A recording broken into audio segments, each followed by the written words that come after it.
Hello all, Old Geek here, and you can see the screen. You know what I'm about to do. I'm about to have a flick through an old copy of White Dwarf. Now, if you've not seen the earlier videos I've been doing Dragon and White Dwarf, bouncing between the two. Done a few carcass crawlers as well, but of course they're bang up to date. And though Dragon started off a bit wobbly, it's picked up last few issues. White Dwarf started superbly and has dropped off a little. I think issue 2 of White Dwarf wasn't great. Issue 3 was better.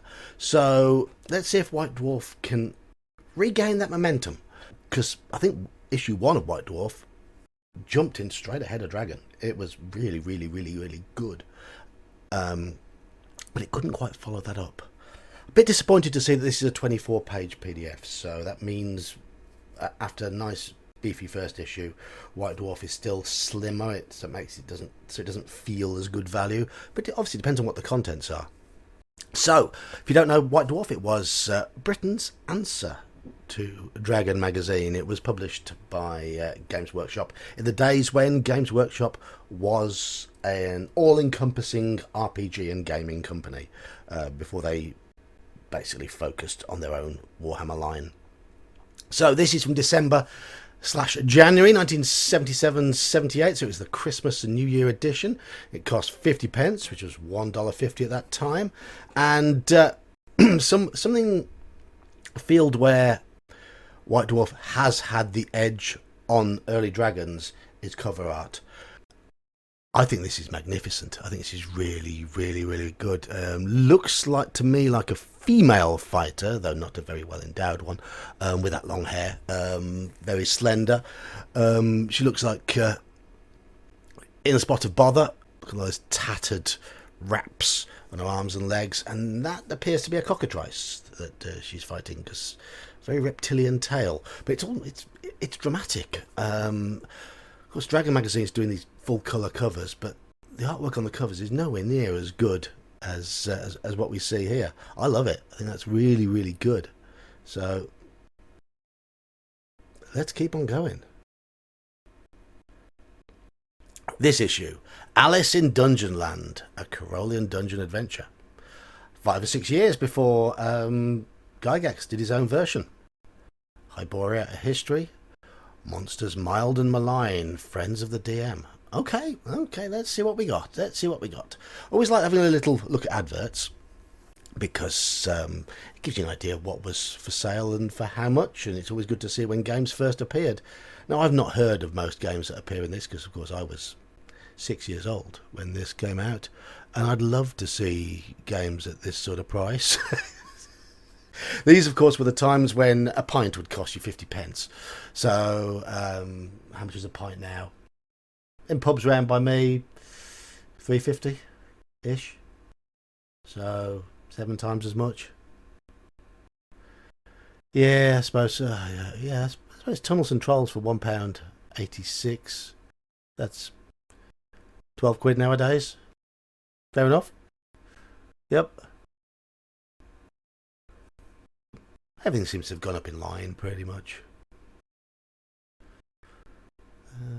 Let's see where these places are, because obviously the first few issues were mainly London, but then it started branching out. So we've got Surrey, we've got Glasgow, Piccadilly Circus, that's London. Kingston-on-Thames, that's London as well. Two game centres now, both in London. So nice to see Glasgow cropping up. Please mention White Dwarf when replying to advertisements. Yes. Okay, Ian Livingstone does his Tim Kask bit. The editorial. It has never ceased to amaze me that virtually all board games are of American origin. Certainly the demand per head of population is relatively same on both sides of the Atlantic. I guess, yeah, that's the case, but the market is about 6 times the size in terms of population, so it's a bigger market. Blah, blah, blah. While American manufacturers include, amongst others, Avalon Hill and SPI, Britain can only boast one manufacturer, Philmar, who produced Kingmaker to compete. I played a video game version of Kingmaker, and it was awesome. I wonder if that's the same one. The only section of the wargaming hobby where Britain still leads is that of wargames rules for tabletopping. And it's probably due to the 50-year start given to us by H.G. Wells and his book Little Wars. Didn't know about that. I know we've had a lot of good authors over here, though. Okay. So let's just jump on in. He ends up with wishing us all a very Merry Christmas and a Happy New Year. Thank you, Ian, for 45 years ago. Alice in Dungeonland will be on page 4. That's the first bit we'll have a look at. Cover illustration by John Blanche. I've heard that name. Ooh. Cool. That's why it's good then. Right, okay. Pity he's not doing any of the interior art, but let's see what the rest of the interior art's like. Alice in Dungeonland. Okay. The Alice level in Greenland's dungeon has been the subject of rumours long before a party was timorous enough to venture into it. A key on sale at local market was said to have been handed to the storekeeper by a littler girl. Littler girl? Okay. Who said something about rabbits and level 4B. Okay, so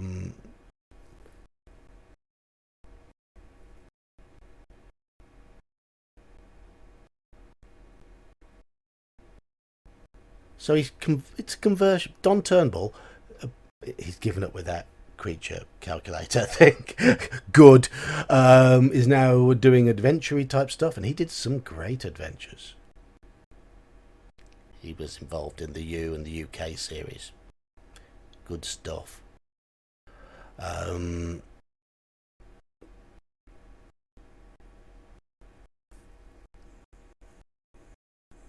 Right. If anyone goes within 5 foot of the coffin, 1 to 3 plants per melee rounds will change into were-tigers.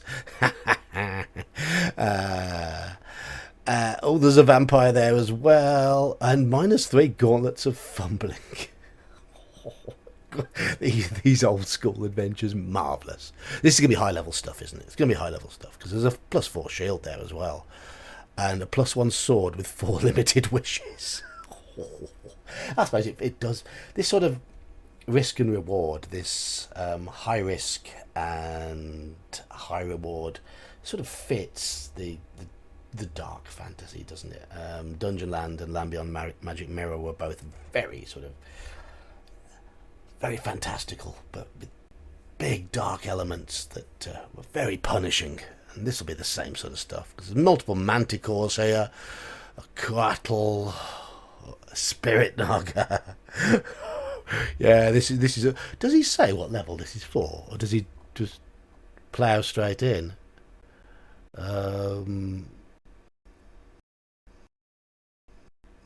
Nope.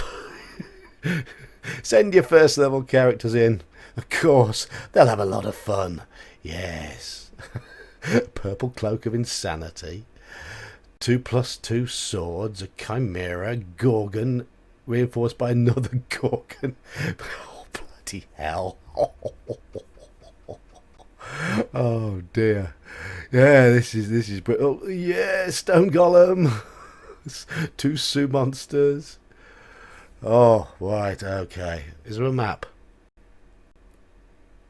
Is there a map? I don't know. It looks like there's some references. Can't see a map. Fair enough.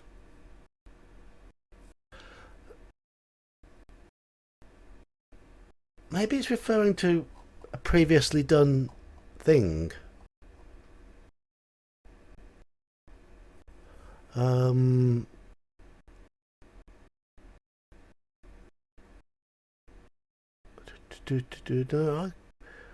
can't see anything.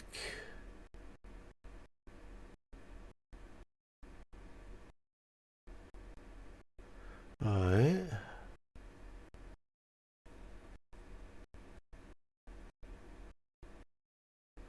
I wonder where he's put the map. Well, he's going to be in this issue somewhere, or is he referring to something else? I'll have to come back and have a look for that, because maybe he's converting something. Right. White Dwarf t-shirts. Excellent. £2.50 a t-shirt. Can't knock that.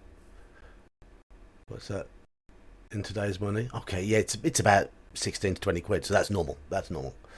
A game shop in Liverpool, Archive Miniatures. These appear to be... Oh, they're American. So has White Dwarf made it into the American market by now? Maybe. Oh, appointment of exclusive distributors in the United Kingdom and Canada. So they're in Ottawa and London. Right, oh, they're distributors to those places. Right, okay. So everyone's sort of colluding. D&D campaigns, part by Lewis Pulsifer. Part 2 mechanics. Right. Practical aspects of constructing dungeons and setting up a campaign. May not be of much use to veteran referees. Bet it is. I mean, a veteran referee will know to read back occasionally and just skim over the basics and see if there's anything that sort of... Because you pick up bad habits, don't you, sometimes? It's like, if I was to reset my driving test again, I'd probably fail now because I picked up so many bad habits. But you learn a lot. Of course, you learn how to handle things in the heat of the moment, how to improvise and how to adapt on the fly, all things that you're not very good at when you start out. But you go back and you just look at those core facets and...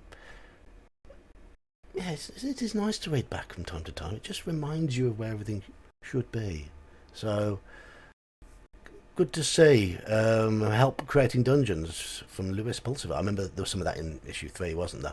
So, yeah, it's quite a long article, so I'm not going to read through it, but I like that sort of article. Okay, Hyperion and Robert Howard, one of the leading American fantasy writers of the 30s, created the Hyperion Age. I do not suppose he ever dreamed that 30 years after his death, not only would his writings be something of a cult among fantasy fans, but his creation would be given the new lease of life as a setting for one of the longest running and most widely known of wargame campaigns. Was the Conan stuff popular while Howard was still alive? I don't know. I do sometimes wonder. wonder what Tolkien would have thought of what's happened with Lord of the Rings since his death. I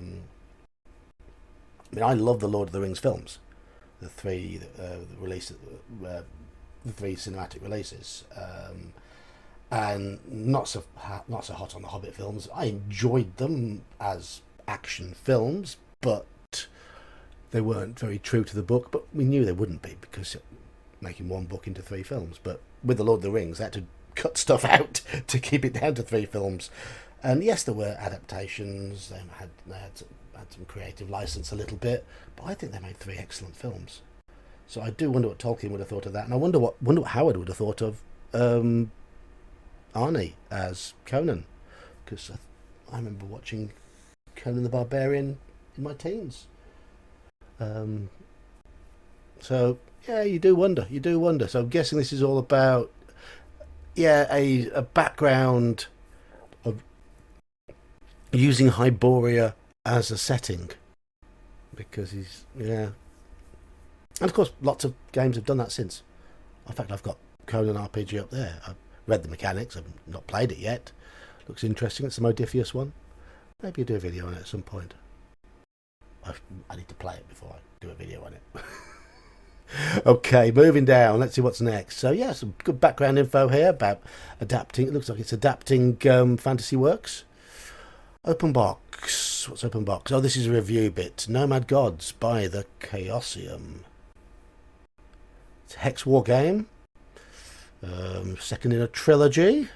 £7.25. That's about 40 quid in today's money, which is normal for a board game now. And they give it a really good rating.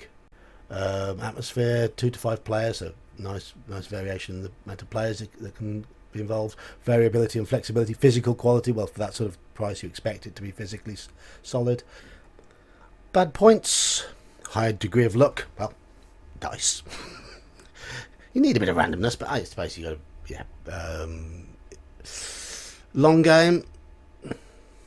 Yeah, Avalon Hill Civilization. I used to play that. That's a long game. And Diplomacy could go on for a long time as well. Monopoly if you play with the wrong rules. Rule contradictions, that's an issue. That's an issue. Hide and seek optimum strategy. What's wrong with that? What's really wrong with that? I used to work for a computer games company, and we would play lunchtime 3D shooters, team ones often against the another office, and when we played Counter-Strike. Look, if I charged in and charged around like everybody else, because I'm an absolute clown at 3D shooters, I'll do one on the stream sometime, you'll have to laugh at me. If I charged around like everybody else, then I'd have been on no kills, 15 deaths after 15 missions. So I used to lurk, of course. I used to play Quake 2 sometimes in our office, and I'd always pick a skin that blended in with the background of the level.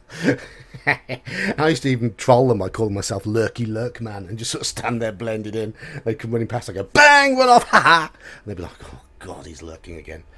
Anyway, there's nothing wrong with hide and seek strategies. But I suppose if there is one optimum strategy, that's a problem. You should have multiple strategies in a strategy game, because that's what it's all about. Star Empires from TSR Hobbies. Don't know it. Gets a half decent review, 7 out of 10. Another time consuming one. But early board games often were.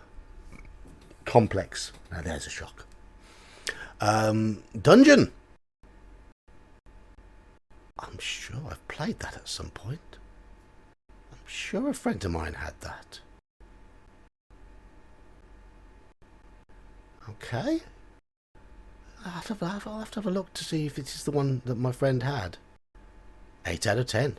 Simplicity, even game. I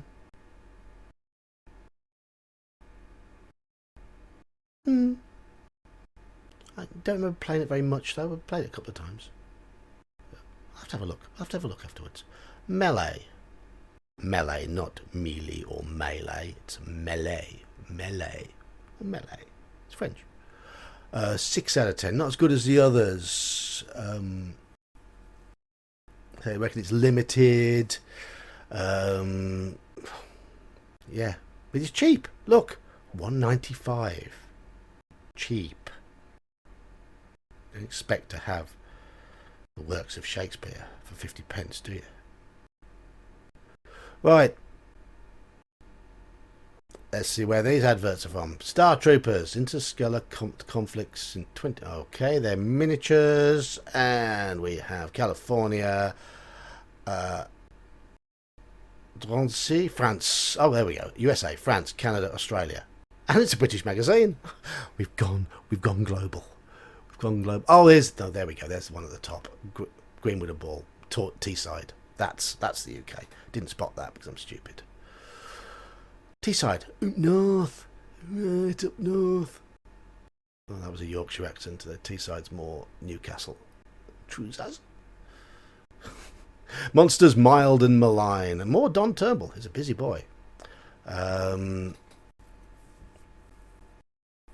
have a look. Let's focus. Very easy to design a new monster. Take a common earthworm, give it AC -6 and 15 8-sided dice, and that to bite 5 to 60 damage. Yeah. It's not very interesting, is it? It was when you're 13 years old, but no, you're right. Okay. So we have the Droll. 68 hit dice, AC 9. Okay, it moves fairly quickly. Lots of hit points. Bad armor class, but it attacks a lot. Shut up with your Monstermark. We've forgotten about that now. That stopped in issue 3, and he has to mention it here. Look, Monstermark is 60. My Monstermark. Shut up. Monstermark can shove it up its backside. The smoke creature, made of living smoke, and usually gets itself up to look vaguely human. It has 2d8, AC 7, and flies at 180 per turn. Very swift. Cannot be harmed with normal weapons, and it suffocates. Interesting low-level beast. Shut Monstermark again. Is he going to Monstermark absolutely bloody everything? buy issues 1 to 3 because of my Monstermark system. It's right good. No, it wasn't. Forget about it. There's a reason why it drifted off into the annals of history and got forgotten. Smoke Demon. It's like a mephit. Smoke mephit. Size of an imp. Yeah. Is this the first sort of mephity type creature? So there's loads and loads.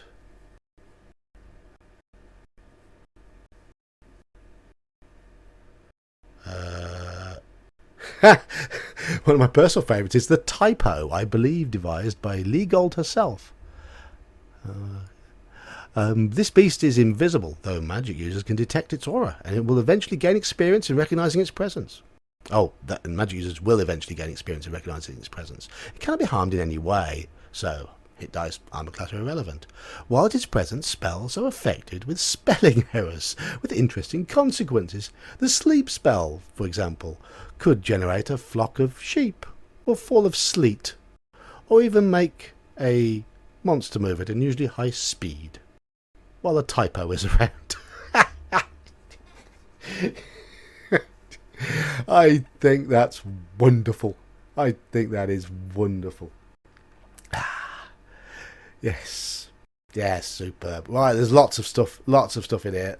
I like this article. Already. Good stuff, Don. Just stop mentioning your Monstermark. Make Monstermark go away. Hopefully you'll forget about it very, very soon.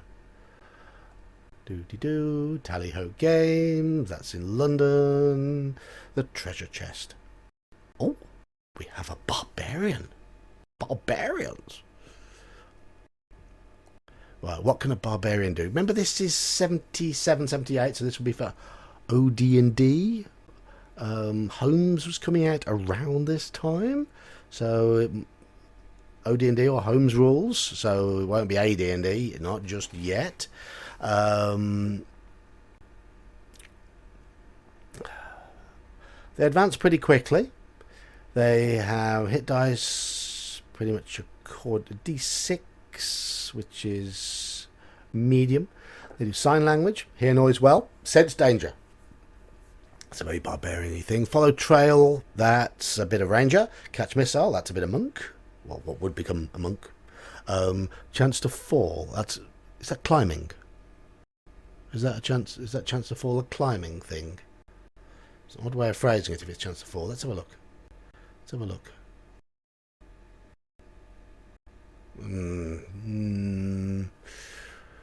Can't see chance to fall. Yeah. Limited. Are they twice as resistant to disease as other classes? Dexterity of 13, strength 13, dexterity of 13, intelligence of 9, wisdom of 14. Well, that's for full abilities, okay. But what's the minimum constitution? Or does it just assume that you'll have a good constitution if you're going to pick a barbarian? Because if you look, there's no minimum constitution listed there. Limited as regards armour. Levels 1 to 5 may use a shield, but no armour. Levels 6 to 10 may wear leather armour and shield, and 11 and above chainmail and shield. They dislike plate armour and never wear it. Okay. Not a problem with that. No, you can't just turn around and be a barbarian and say, I changed my mind, I like plate armour. If you pick the class, you have to accept that restriction. It says there, barbarians dislike plate armour and never wear it. It doesn't say they'll lose their class or anything, just they won't wear it, they'll refuse. Put it on them, they'll try and get it off. That's a dig at those people who think... in 5th edition, the way it phrases druids and their aversion to metal armour. I've seen so many people say, no, it doesn't mean they can't, it just says they won't. And I say mine will, because I don't tell me how to roleplay my character. If you pick a character class that has that sort of ideal behind it, you accept that you will play that ideal.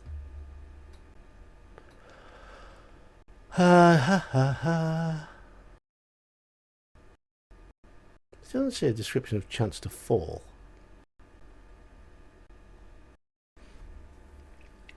Most barbarians are limited to using sword, spear, and hand axe. That's fine for every point of dexterity, right? Because it hasn't got requirements by the looks of things in terms of what they have to be. It assumes they'll pick Constitution, but to have full abilities. Right, okay. So you only get the extra weapons if you've got a high dexterity. That's absolutely fine. You're only allowed to use battle axes with a high strength. Yeah, that's fine. Tracking is pretty much innate anyway. That's good. Sign language, you've got to have intelligence of 9. First attack ferocity, you've got to be pretty strong to do that. Barbarians of dexterity 10 plus can... here's the chance to fall. Climbing. Right, so they phrased it as you roll percentile dice and that's your chance of falling, instead of having a climbing success percentage. Okay. Yeah. That seems a bit backward, because I'm used to how D&D's done it in my era, which is 83 onwards, where you have a chance of success. Catching missiles, above average dexterity, have a chance of actually catching missiles. And percentile dice on dexterity? What's this? In the comments. I thought strength was the only one, apart from Cavaliers and Unearthed Arcana Paladins. I thought strength was the only one that had percentile dice. Did other classes get percentile dice? Or was it just Barbarians for 18s? But yeah, that's the bonus to a chance of catching a missile. Fine. Good. Good. Like it. Barbarian Magic. Barbarians may... oh, good. I was worried there for a moment. They can't cast spells because, look, Barbarians may use any magic items usable to fighters or thieves except for those of weaponry or armor already prohibited to them. Few barbarians are literate, only those with a wisdom score of 14 plus, and so most will be unable to use magical books or runes. However, this also means they're immune to the effects of such items. Okay, yeah, it's not so much an aversion to magic as we saw with the Unearthed Arcana Barbarian, but it's just sort of like, it's limited. So, nothing wrong with that. Lore Master of Avalon, Part 4. I can't remember what that was. It's been a little while since I read through issue 3, and I don't know what all this means. I can't remember.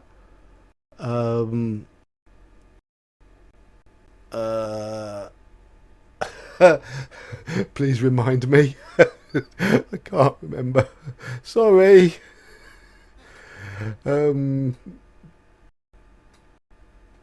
looks like it's some sort of combat system. Is it quite complicated? Can't remember.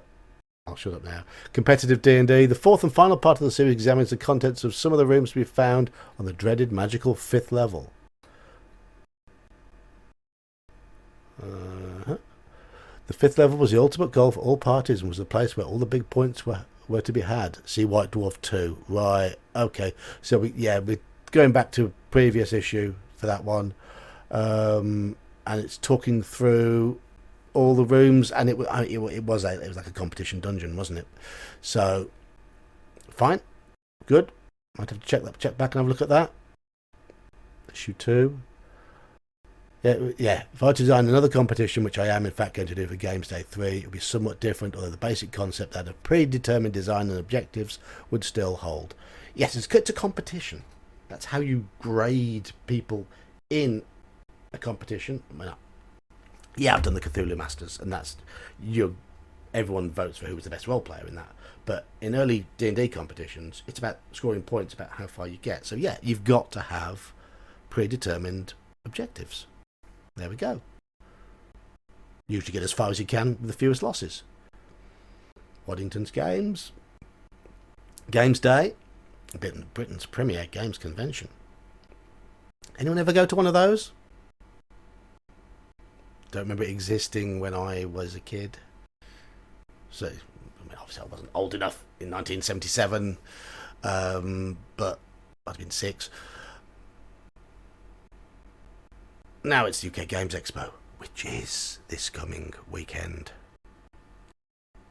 Looking forward to it. I'm going to be doing some little crafty little videos on my phone while I'm there. Just sort of quick, dirty videos. Not that sort of dirty video. Letters page.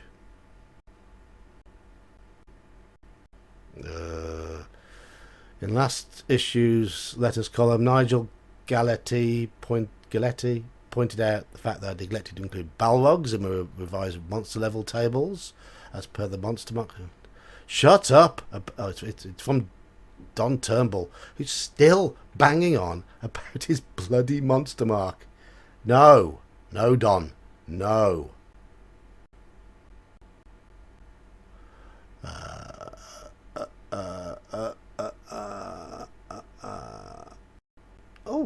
About model dungeon equipment to go with many suitable figures. Yeah, you can get that nowadays. Okay, that's a long letter. Let's have a little look at these classifieds. I remember the classifieds in the newspapers used to be like, would like to meet young lady, slim, good sense of humour, blah de blah de blah. But these will be different, I hope.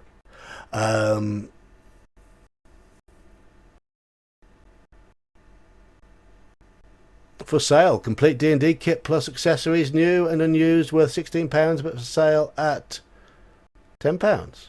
Giving out his phone number. Oh, it's no 01800 numbers are free phones, so he's bought a free phone number for that purpose, I think. No, it's 0800 a free phone. I better move on. Actually, no. 01 used to be the dialing code for London. It's changed, so this number won't exist now. Good. Don't dial it. It won't work. Record sheets available for use with Ogre. Cost of 25 pence plus a large stamped addressed envelope from Kendall Johns in London.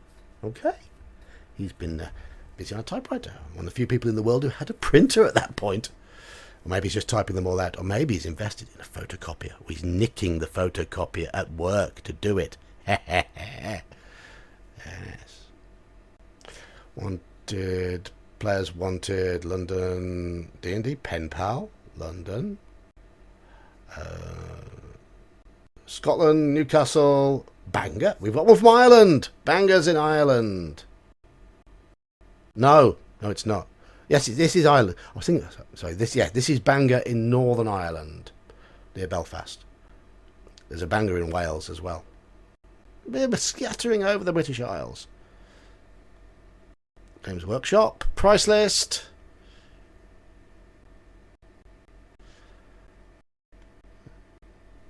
Cool. Wish we could get those prices nowadays. And that'll do for that. Recognise this art style? This is Alan Hunter, I believe. Who was in the Fiend Folio. He was probably the weaker artist of the two main Fiend Folio ones. But still, it's quite a nice style, quite interesting. Better than a lot of Dragon magazine art from the same era, because they've only just acquired Trampier. So, obviously Dragon will now get better, but they've only just acquired him. So, yeah, I like that. I like that demon looks awesome. I love the line work on that. Really, really good. Good stuff. That's not a bad issue, is it? I mean, Monstermark is finished. Okay, Don Turnbull is still banging on about it. It's his baby. You should all be using this. Oh, blah, blah, blah, blah, blah, blah. No. Otherwise, I think that was pretty good. So you see a Barbarian appear, and it looks to be quite workable. A nice blend of other classes. Staying on the Barbarian theme, we had Hyboria, and... bits and bobs did we have? Don't know about that Avalon thing. That bit about Alice in Dungeonland. The monsters, that was it. The monsters and the and all the new bits and bobs. yeah, that section. I don't know if you see the highlighting. No, it doesn't highlight very well, does it? This bit on the right hand side, monsters mild and malign and treasure chest, always good, like those bits. But yeah, that's not bad. Pity it's 24 pages. White Dwarf, you're being beaten by dungeon by 8 pages. Dungeon, ugh. You're being beaten by dragon by 8 pages. If ever I say dungeon when I mean dragon, you'll have to excuse me. It's a slip of the tongue. But yeah, being beaten by dragon by 8 pages at the moment. Pull your socks up. Let's have an extra 8 pages. Nice 32-page White Dwarf, because we know you can. Good stuff. Enjoy that. Hope you did too.